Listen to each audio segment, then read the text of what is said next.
Então, pessoal, bom dia. Que bom estar aqui com vocês mais uma vez para a nossa meditação diária sobre o Evangelho. Sejam bem-vindos aí os irmãos da Casa de Acolhida. Deus abençoe vocês aí na reflexão de vocês, na vida comunitária, na oração, enfim. Estamos juntos. Se você está acompanhando aqui pela primeira vez, todos os dias, às 11h30, nós temos a meditação do Evangelho.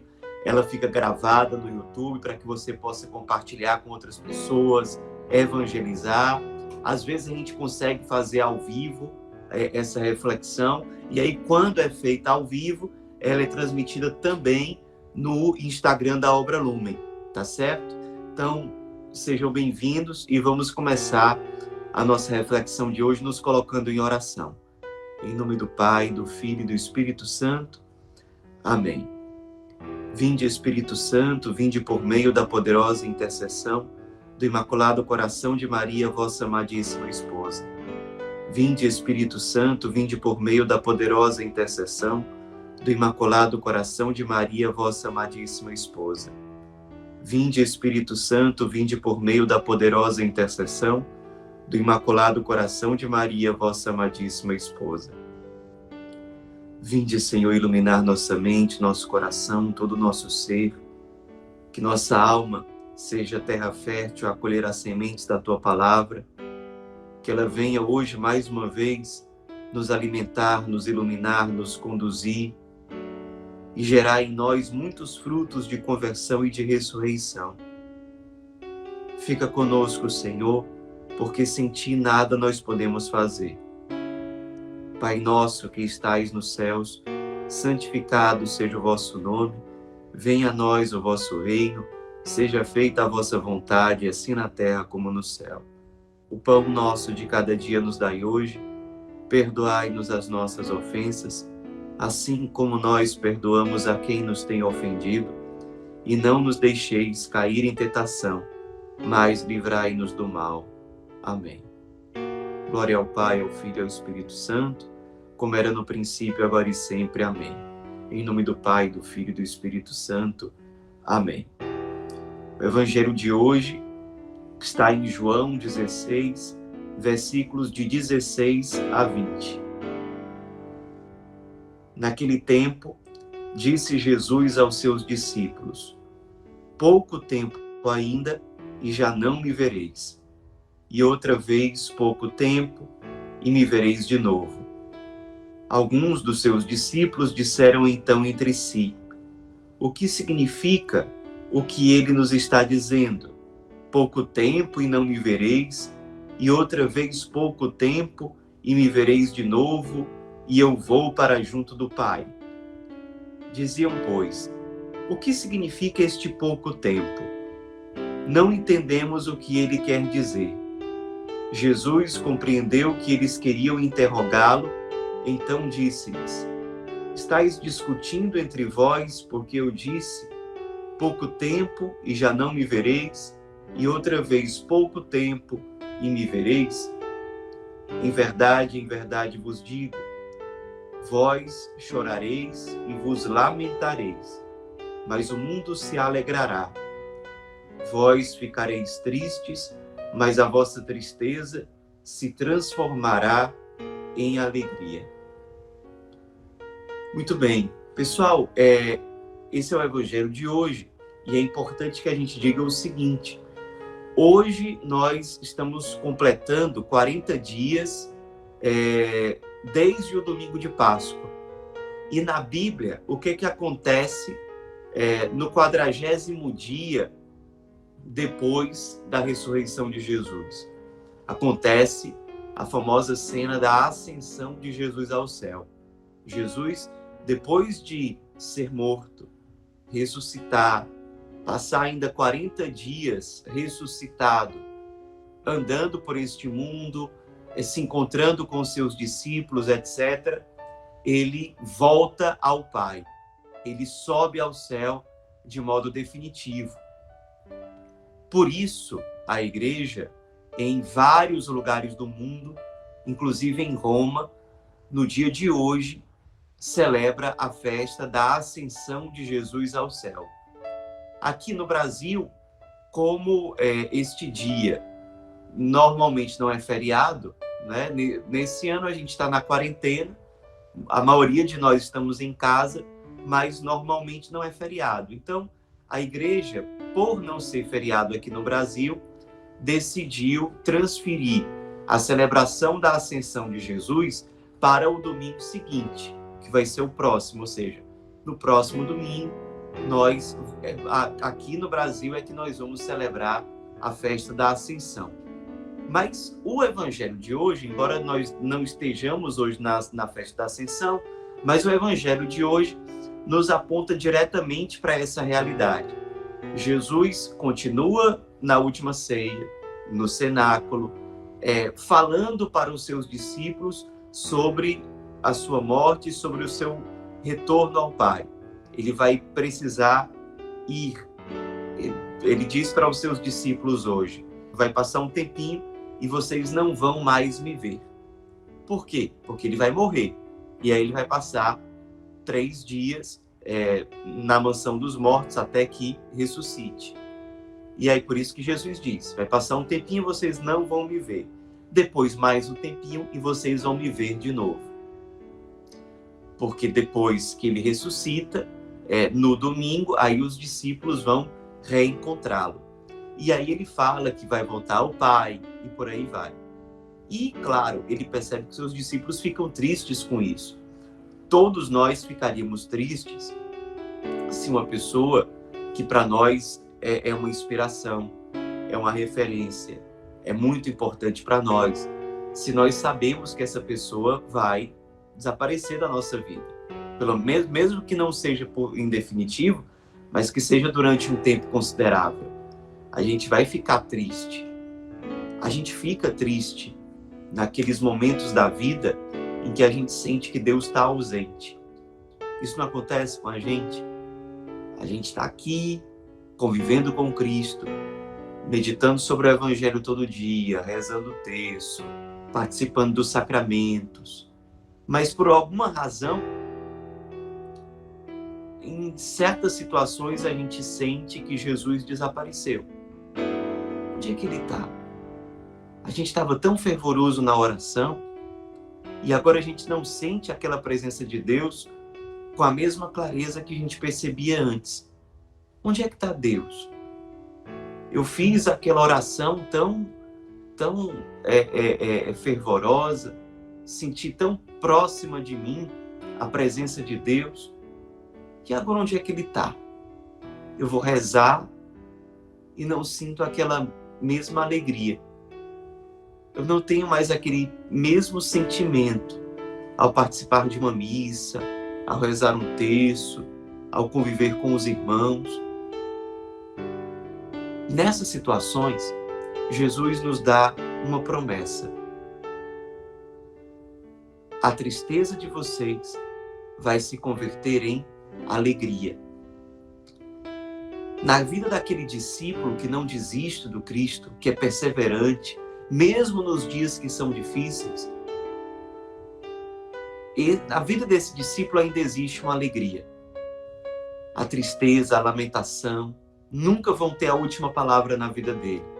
Se ele é um homem de fé, se ela é uma mulher de fé, a última palavra da vida dele, da vida dela, vai ser uma palavra de alegria. E ainda tem mais. Muitas vezes, a tristeza do cristão é a alegria do mundo, ou de muitas pessoas no mundo. O cristão muitas vezes se entristece com uma injustiça, enquanto que muitas pessoas no mundo estão se alegrando com aquilo. O cristão fica triste, por exemplo, quando ele sabe da quantidade de abortos que existem por aí, de criancinhas que no ventre de suas mães são mortas por uma causa, por uma ideologia. O cristão se entristece, enquanto que muitos no mundo se alegram. Mas Jesus promete, olha, vai chegar um dia, e isso vai ser a realidade definitiva, em que os cristãos, os meus discípulos de Jesus, vão se alegrar, enquanto o mundo vai se entristecer. Muitas vezes, quando vem a justiça, quando a vontade de Deus é feita, muitas pessoas do mundo se entristecem porque ainda não são de Deus, porque não compreendem qual é a vontade de Deus, e os cristãos se alegram. Isso significa, pessoal, que para a vida cristã não basta simplesmente estar alegre. Existe uma alegria que vem de Deus e que aponta para o paraíso e para as coisas do alto. E tem uma alegria que não é verdadeira, é uma alegria que vem do mundo. É uma alegria muito voltada para os prazeres, muito voltada para as coisas que passam, e muitas vezes uma alegria com a injustiça. A alegria, por exemplo, de ver que o outro se deu mal. A alegria de conseguir alguma coisa, mas às custas do sofrimento do outro, da humilhação do outro. Existe uma alegria que muita gente tem em colocar o outro para baixo, em falar mal do outro, em fazer com que o outro tenha uma visão negativa por parte das outras pessoas. A alegria cristã, pelo contrário, muitas vezes é defender aquele que está frágil. Mesmo quando a maioria das outras pessoas incentivam a fazer mal àquela pessoa, o cristão defende. Ele tem coragem. Ele não vai pela onda do mundo. A sua alegria não é deste mundo. Não é uma alegria que se satisfaz com a injustiça. Não é uma alegria construída em cima da dor do outro, da humilhação do outro. É uma alegria, a alegria cristã, inclusive em dar-se. Existe na vida cristã, inclusive, uma alegria de chorar junto com o outro, de sentir em si as dores do outro. A alegria cristã, portanto, não é uma alegria baseada somente em sentimentos e emoções. É uma alegria voltada para a salvação. Por mais que eu tenha renúncia, mas eu me alegro por saber que aquilo que eu estou procurando viver gera salvação na minha vida e na vida de outros. A alegria que Jesus promete aos seus discípulos é a verdadeira alegria. É a alegria voltada para as coisas do alto, não as alegrias passageiras desse mundo. Não as alegrias relacionadas à injustiça, relacionadas à humilhação, relacionadas a querer me sentir melhor do que os outros. É uma alegria, a alegria cristã, voltada à humildade, às coisas do alto, em fazer a vontade de Deus, mesmo quando for desafiador.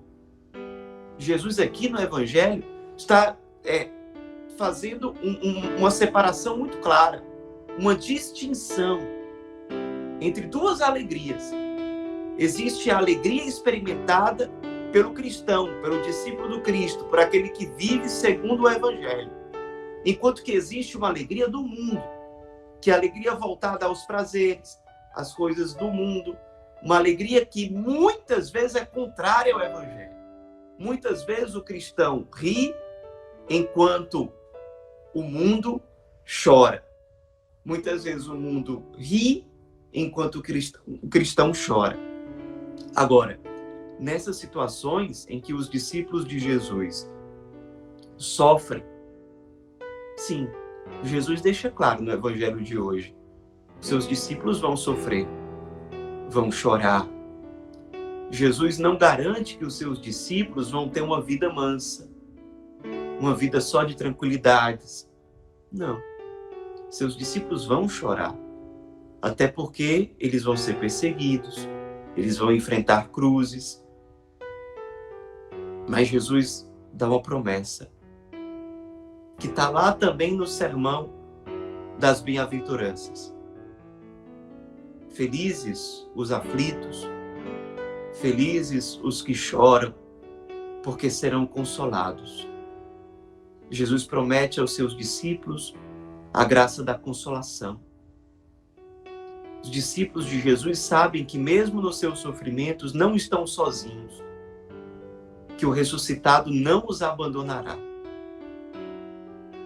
Nós podemos dizer, portanto, que quando nós somos fiéis ao Evangelho, fiéis a Cristo, fiéis à Igreja, fiéis a Maria,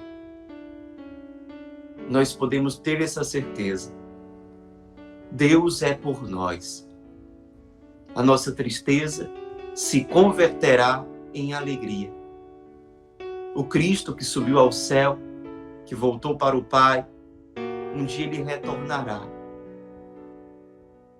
E aqueles que forem perseverantes até o fim, ele levará para junto de si.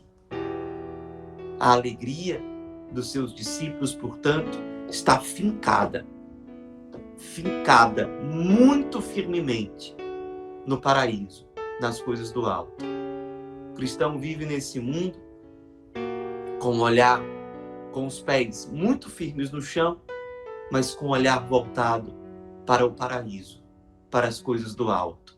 O cristão não foge das lutas desse mundo, mas pelos olhos da fé, ele contempla a ascensão de Jesus e diz: Jesus vai para o lugar aonde eu também vou, e onde eu vou viver com ele por toda a eternidade.